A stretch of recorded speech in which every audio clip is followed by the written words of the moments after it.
Guys, मेरो नाम चाहिँ मिथोस तामाङ। म चाहिँ रोमी दिदीको ब्लगमा भोइस ओभर गर्ने गइरहेको छु। हामी चाहिँ हाम्रो गाउँ लापा जाँदैछौँ। हामी चाहिँ हाम्रो घरदेखि माछा पोखरी जाँदैछौँ। हाम्रो गाउँ चाहिँ धादिङ रुबी भ्याली लापा वडा नम्बर 5 मा रहेको छ। दिदी, मम्मी, म, मामा माछा पोखरीदेखि धादिङ बेसी जाँदैछु। गाइस, हामी चाहिँ धादिङदेखि बतासे डाँडासम्म जाँदैछु। हेलो गाइस, हामी चाहिँ बतासे डाँडादेखि लापासम्म हिँडेर जानुपर्छ। हेलो गाइस, हाम्रो गाउँ पुग्न 2-3 घण्टा हिँडेर जानुपर्छ। हाम्रो गाउँ जाने बाटो एकदमै रमाइलो छ। अब चाहिँ हामी हाङ्गा खोलामा पुगे हेर्न सक्नुहुन्छ।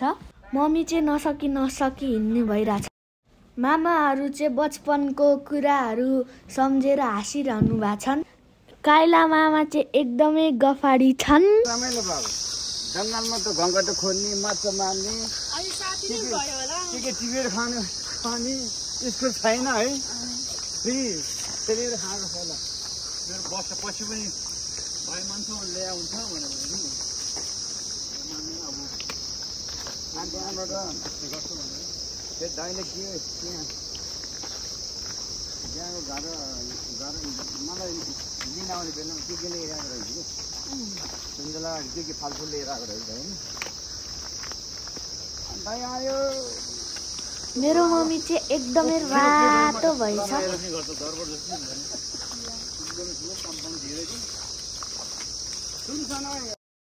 हामी चाहिँ यता पानी खान एकछिन रेस्ट गरिरहेको।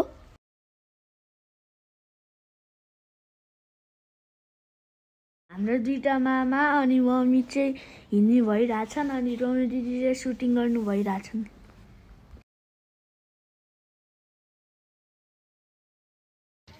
हामी चाहिँ अब गाउँ पुग्यो। हाम्रो मामा चाहिँ 30 वर्षपछि गाउँ आउनु भएको छन्। हाम्रो ठुलो मम्मी र मम चाहिँ एकदमै खुसी हुनु भएको छन् मामा आएर।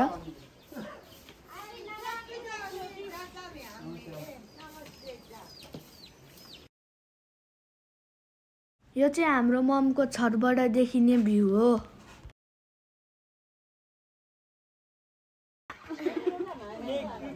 हामी सबैजना भेला भएर खसीको मासुसँग भात खाइरहेछौँ।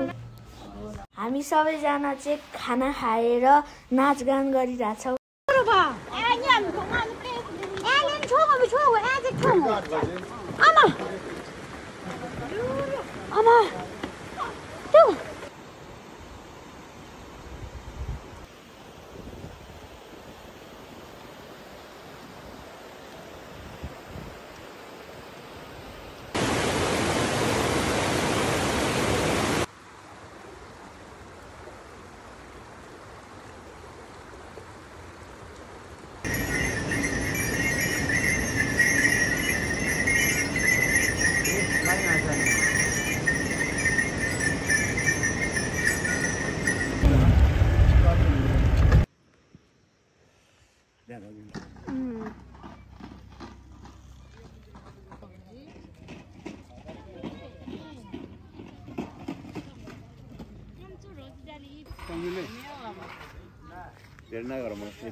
दाजुभाइ अनि एउटा भाउजू कि अब के भन्ने दिदी